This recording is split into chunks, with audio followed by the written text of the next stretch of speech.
Hey, Vic, just checking. Did you give a game ball you might send to Floyd Little's family after the game? We did. Yeah, we talked about him, one of the all-time greats in Bronco history.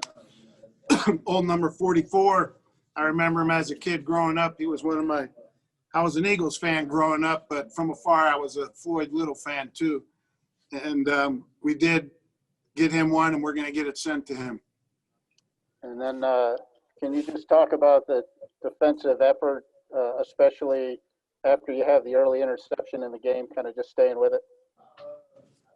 Yeah, I thought our defense played well, played good for the most part. Even after we threw the early interception, they had to work real hard on that short field to get it in there. And we had a bunch of 3-and-outs. We had a good day on third down, I believe, for the most part.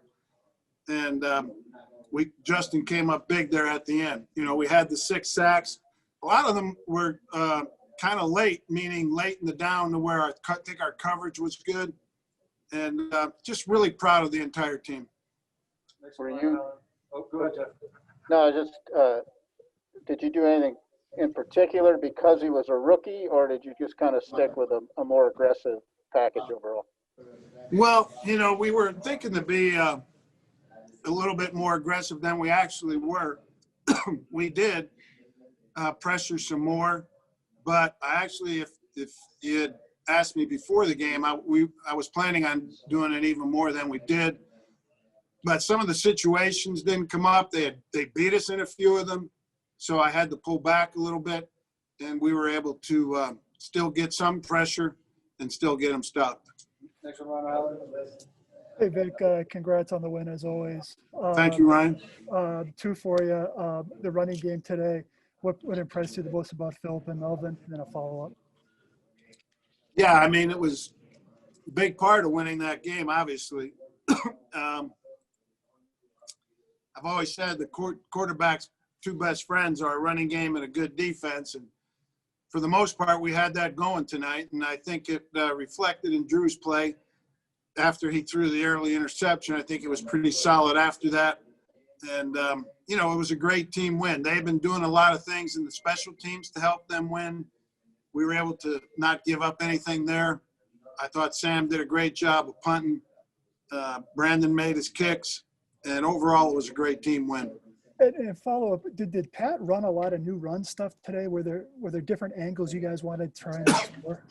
Yeah, we had a couple new runs in for them because of the type of fronts that they play. And it was good game planning by the coaches. We had some success with those. A couple of them popped nicely. I see we had a 20-yarder by Phillip, a 25-yarder by Mel. And, just some big plays. But we were able to stay with it, too. And that's twofold. Part of the problem in the Atlanta game anyway was, we got too far behind. It's hard to run it when you're behind. And in the Raider game, we had too many, we run it, but you're going 3-and-out a bunch. That cuts down on your opportunities. So having success with it helped the early down passing game, too. Hey, Vic, congrats on the big victory. What was it that allowed Drew to settle down after that interception? Did you or Pat say anything to him to kind of get his head straight? I think I think Drew comes back from bad plays. I think that's one of his good qualities. I don't think he lets it linger and has a hangover from it. But again, getting the running game going, which helps the boot game, and having the defense play well alongside that, turns it to where it's not a game to where you got to throw it every play and they could tee off in the rush, so it just changes the whole complexion of the game. Next one, Troy. Coach, congratulations on the win. You've had issues closing out at times, but today you did. What was different, and Justin has had a terrific year. Was this kind of just an exclamation point of the kind of season he's having? Yeah, it was a great play by him. He had one earlier in the game that got negated. Justin's a great player, and we love having him.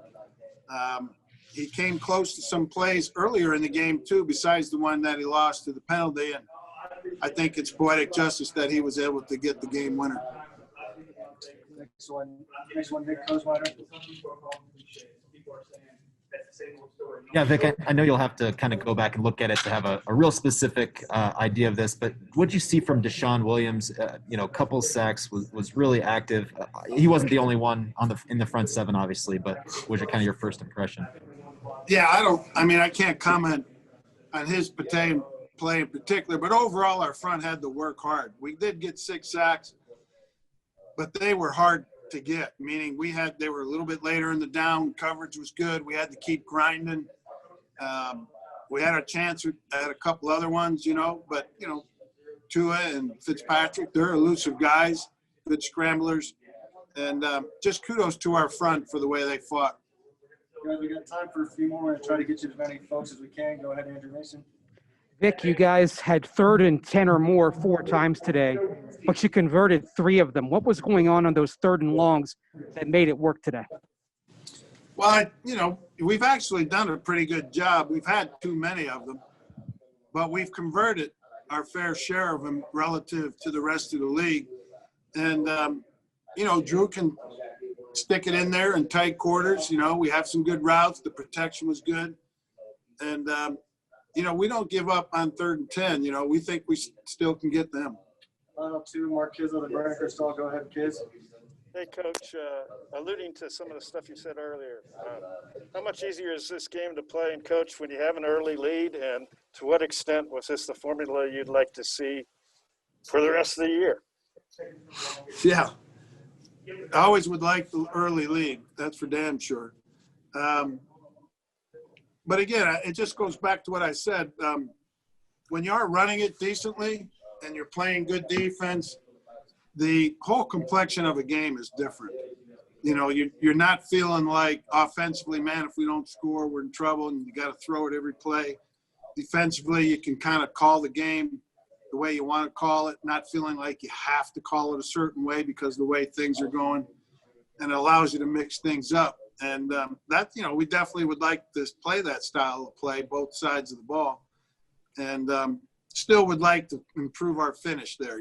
We obviously could have had the ball on the 1-yard line or a touchdown there with Melvin's run. Those are things that we can't do, and we've got to eliminate that. Final one, Brandon. Coach, I heard you tell Dave Logan that you thought you'd see Fitzpatrick, and you're telling your players that this week. So how much did you prepare for him, maybe on the side, at least in your mind? And when he went into the game, did it sort of unfold the way you thought it might with his execution compared to Tua? Yeah, I kind of thought that way all week, that if we played good, they would put him in. And that came out. Tua had only played 3 games, so Fitzpatrick was on a lot of the cut-ups that we watched and the film that we watched, and I watched them myself on the side. I just kind of had a feeling we were going to see him if we played good.